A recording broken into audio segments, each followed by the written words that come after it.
इंतजार, दर्शन देने वाले हैं बाबा केदार। अब से कुछ घंटे बाद अक्षय तृतीया के पावन पर्व पर सुबह 7:15 पर पूरे विधि विधान के साथ केदारनाथ धाम के कपाट खुलने वाले हैं। कपाट खुलने से पहले धाम की 10 टन फूलों से भव्य सजावट की गई है। कपाट खुलने के बाद अगले 6 महीने तक भक्त बाबा केदार के दर्शन कर पाएंगे। हिमालय की गोद में बसे इस पवित्र धाम केदारनाथ की यात्रा को लेकर भक्तों में जबरदस्त जोश दिख रहा है।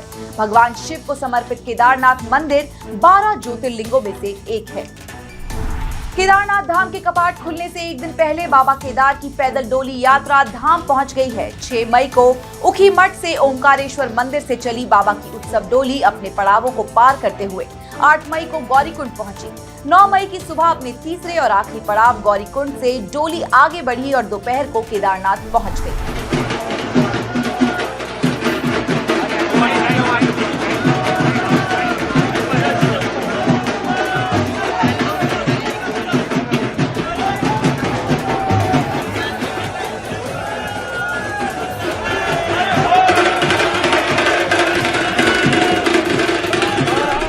बाबा केदार की इस डोली में भगवान शिव की पिंडी स्थापित होती है।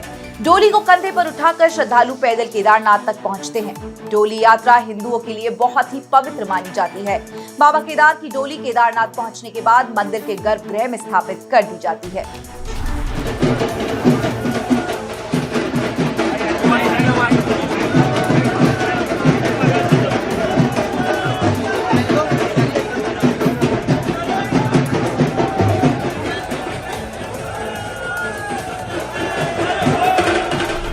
केदारनाथ के कपाट खुलवाने शंकराचार्य स्वामी अभिमुक्तेश्वरानंद साधु संतों के साथ अपने जत्थे को लेकर एक दिन पहले धाम पहुंच चुके हैं।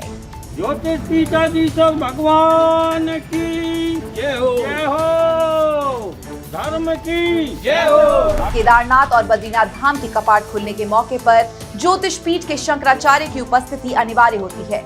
इस परंपरा को आगे बढ़ाते हुए शंकराचार्य स्वामी अभिमुक्तेश्वरानंद हरिद्वार से केदारनाथ पहुंचे। पहले वो बाबा केदारनाथ के कपाट खुलवाएंगे। इसके बाद 12 मई को बाबा बद्रीनाथ के कपाट खुलवाने बद्रीनाथ धाम जाएंगे। भगवान पधार रहे हैं, आज से पधारिए कृपा निधान। अक्षय तृतीया पर केदारनाथ धाम के साथ साथ गंगोत्री और यमुनोत्री धाम के कपाट भी खुल रहे हैं। शुभ मुहूर्त में विधि विधान के साथ इन 3 धाम के कपाट खुलेंगे, जबकि बद्रीनाथ धाम के कपाट 12 मई को सुबह खोले जाएंगे। 6 माह तक चलने वाली इस विश्व प्रसिद्ध 4 धाम यात्रा की चाक चौबंद व्यवस्थाओं के लिए सरकार कमर कस चुकी है। इस बार पिछली बार से भी ज्यादा तीर्थयात्रियों के आने की उम्मीद जताई जा रही है। 4 धाम के लिए ऑनलाइन और ऑफलाइन दोनों तरह से रजिस्ट्रेशन किए जा रहे हैं।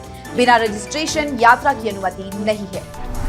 सीएम धामी ने 4 धाम यात्रा पर पहुंच रहे सभी लोगों को बधाई दी और अपनी शुभकामनाएं दी हैं। धामी ने कहा कि उत्तराखंड के लिए 4 धाम यात्रा एक बड़ा उत्सव है, जिसमें देश विदेश से आने वाले सभी यात्रियों का स्वागत है। सभी लोगों की मनोकामनाएं देवभूमि के देवी देवता पूर्ण करें। 4 धाम यात्रा एक हमारे लिए बहुत बड़ा उत्सव होता है, राज्य के लिए भी और देशवासियों के लिए भी। उनकी यात्रा मंगलमय हो, अच्छी हो। चारों धाम और हमारे देवभूमि के सभी देवता सबकी मनोकामनाएं पूर्ण करें, उनकी यात्रा अच्छी हो, सरल हो, बिना किसी परेशानी की हो। 4 धाम यात्रा और टूरिस्ट सीजन को देखते हुए सीएम ने अपने सभी विभागों और अधिकारियों को मॉनसून के लिए भी अभी से तैयारियां शुरू करने के निर्देश दिए हैं, ताकि मॉनसून सीजन में सभी तरह की संभावित आपदाओं से निपटा जा सके। धर्मनगरी ऋषिकेश से 4 धाम यात्रा का कैबिनेट मंत्री प्रेमचंद अग्रवाल ने शुभारंभ किया। उन्होंने यात्रियों के पहले जत्थे वाली बसों को हरी झंडी दिखाकर 4 धाम यात्रा पर रवाना किया। पहले राउंड में कुल 135 बसें रवाना की गई है, जिनमें 4050 यात्री हैं। सभी तीर्थ यात्रियों को रवाना करने के बाद मंत्री प्रेमचंद अग्रवाल ने कहा कि यात्रा को इस बार पहले से ज्यादा सुव्यवस्थित और सुरक्षित बनाया गया है। इस बार यात्रा से जुड़े कई रिकॉर्ड भी टूटेंगे। जो हमारी 4 धाम यात्रा है, पिछले वर्ष यहाँ 56 लाख लोगों ने दर्शन किए थे, वो एक रिकॉर्ड था। अभी तक ऑनलाइन रजिस्ट्रेशन जो है 20.5 लाख से ऊपर हुए हैं। का मतलब ये है कि इस बार यात्रा और इससे ज्यादा जाने वाली है।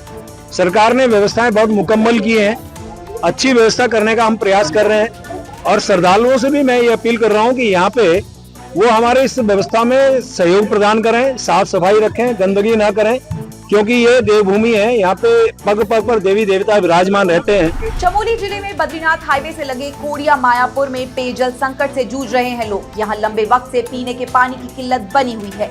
लोगों का कहना है कि इस इलाके में हर समय पीने के पानी के लिए दर दर की ठोकरें खानी पड़ती है। विभागों के अफसरों से भी शिकायत की, लेकिन समस्या दूर नहीं हुई। इलाके की महिलाएं पीपल कोठी में जल विद्युत के निर्माण में लगी एससीसी कंपनी से पीने के पानी की गुहार लगाते हैं। तब कंपनी के अधिकारी अपने टैंकरों से पीने का पानी पहुंचाते हैं। कई बार कंपनी का टैंकर भी नहीं मिल पाता, तब 4 से 5 किलोमीटर पैदल चलकर अलकनंदा नदी से पीने का पानी लाना पड़ता है। ये घर घर जल है, लेकिन हमारे लिए कुछ नहीं है। हम तो टीआईडीसी कंपनी एससीसी कंपनी की गाड़ी आती है, उनका टैंकर है, उनके आदमी रहते हैं यहाँ पे करीब 80-85 लोग। तो उनसे हाथ जोड़ करके और झगड़ा करके हम मांग देते हैं, और वो भी 2-2 4-4 डब्बे।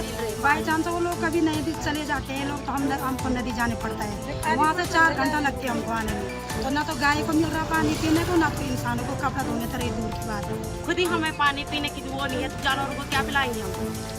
हमारे पास तो इतनी सारी समस्याएं हैं। अब यहाँ ये टैंकर नहीं, कंपनी वाले रहते नहीं, तो पास पीने पानी।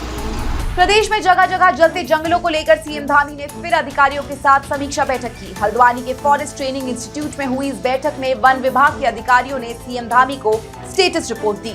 बैठक के बाद धामी ने एक बार फिर दावा किया है कि पहाड़ों पर आग की घटनाओं में कमी आ रही है। उन्होंने कहा पिछले 3 दिनों में वनाग्नि की घटनाएं घटी है। इसमें बारिश भी मददगार बनी है, लेकिन अफसरों और कर्मचारियों को अब भी निर्देश है कि वो किसी भी तरह की लापरवाही ना बरते और लगातार प्रभावित इलाकों में मॉनिटरिंग करते रहे। उत्तराखंड से नई आफत की खबर आई है। अल्मोड़ा और बागेश्वर में बादल फटा तो पुरोला उत्तरकाशी में भारी बारिश के साथ ओले गिरे। भारी बारिश के बाद लोगों के घरों में मलबा घुस आया। कई रास्ते बंद होने के साथ ही बड़े नुकसान की भी खबरें। पूरा देखो कैसा मलबा आ गया, पूरा बादल फटा, सितार बनने में पता नहीं क्या हुआ। पूरा बारिश आके देखो, गाड़ी भी डूब गई है, पूरा मलबा आ रहा है। देखो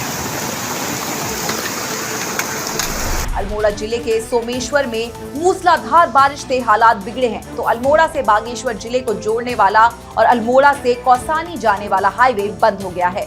इससे जगह जगह लोग फंस गए हैं। करीब 1 घंटे अल्मोड़ा और आसपास के हिस्सों में भारी बारिश हुई, जिससे साई और कोसी नदी उफान पर आ गई है। अधिकारियों का कहना है कि घटना से नुकसान जरूर हुआ है, लेकिन किसी तरह की जनहानि नहीं हुई।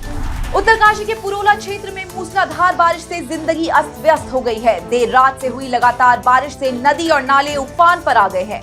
पुरोला का कुमोला खड़ और चंदेली प्रभावित हुआ है। बारिश से टमाटर, सेब, खुमानी, नाशपाती, पूलम की फसलों को भारी नुकसान पहुंचा है।